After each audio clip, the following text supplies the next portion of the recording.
Hi, I'm Laura Bartow from Studio One Stampers. Welcome to week 12 in my series of the 12 weeks of Christmas.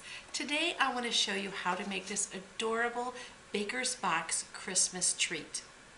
It features the Candy Cane Lane Designer Series paper, the Baker's Box Thinlit dies, the Merry Tags framelits, as well as the Candy Cane Christmas stamp set. Well, let's get started. This box is just so cute, filled with candy or treats.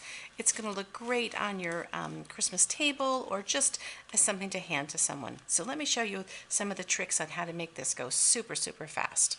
So first of all, it uses the Candy Cane Christmas stamp set, and it also uses the Baker's Box framelits and the Christmas thinlits, Merry Christmas thinlits. It uses also the Candy Cane Lane Designer Series paper, and you can see how these images match as well. So just a great coordination here. So let me show you how to get this box cut and folded. Set these out of the way. I need this piece for the tag and this piece for the box right here. So my box, I went ahead and cut two pieces out of this absolutely adorable Designer Series paper. And I also make certain when you do that that you cut them both in the same direction, because you don't want your gingerbread people upside down. So there's a bunch of lines that are put in with the die that you need to fold ahead of time. So a couple of them that aren't as obvious are these gable tops on the box. So I'm going to go ahead and get those folded first so I don't forget to do those. And then I'm going to do across here and across the bottom. I've got the bottom of my box. And if you're having trouble seeing your lines, sometimes if you look on a piece of paper that's not as busy, like perhaps the back side of your paper, it might make it easier to see where to fold. So, okay, so I feel good about that. I'm going to go ahead and use my bone folder to just give myself really crisp folds on this, because I really want this box to look good and to be easy to put together. So there we go. So now I've gotten those done. I'm going to use the bone folder on this piece as well. I went ahead and got this one ready for you ahead of time. So the best way to put a box together is to always do it flat. And so I've got two identical pieces, and you can see I've folded over the tabs. So what I want to do is I want to put liquid glue on these tabs. Now you also could use another strong glue. You could use probably tear tape. That's a great option.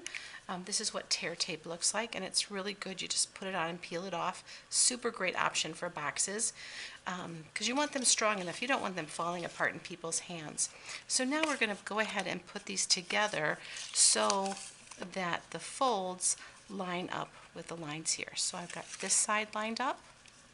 You can see I've got that all lined up, and I'm just going to give that a real good press on that side. Really want that to hold. And then again on the other side, you can see I'm doing exactly the same thing. There's my glue in there. I'm going to press that together so I get a real nice, good hold on that. And then lay it down. Lay it down. Just make sure that it really holds. Ideally, I'm going to wait a moment or two before I pop this, but you know, it's on video, so we're going to just keep going.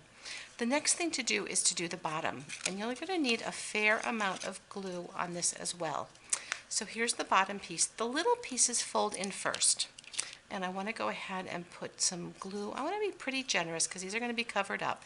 So I'm going to put those down, and then I want to put glue under these flaps on the other side. These notches show you how they actually crisscross. This is a way to get into the box if you want to fill it from the top and seal it and get into it later. For this project, I don't want to do that.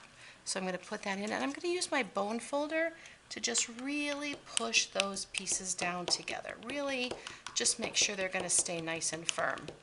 And this is a good time for me to just let my box sit for a moment and dry.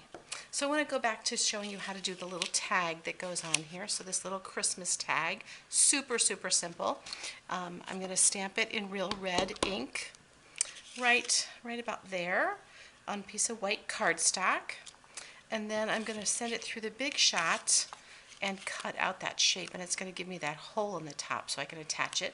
And once I've done that, this is what it looks like.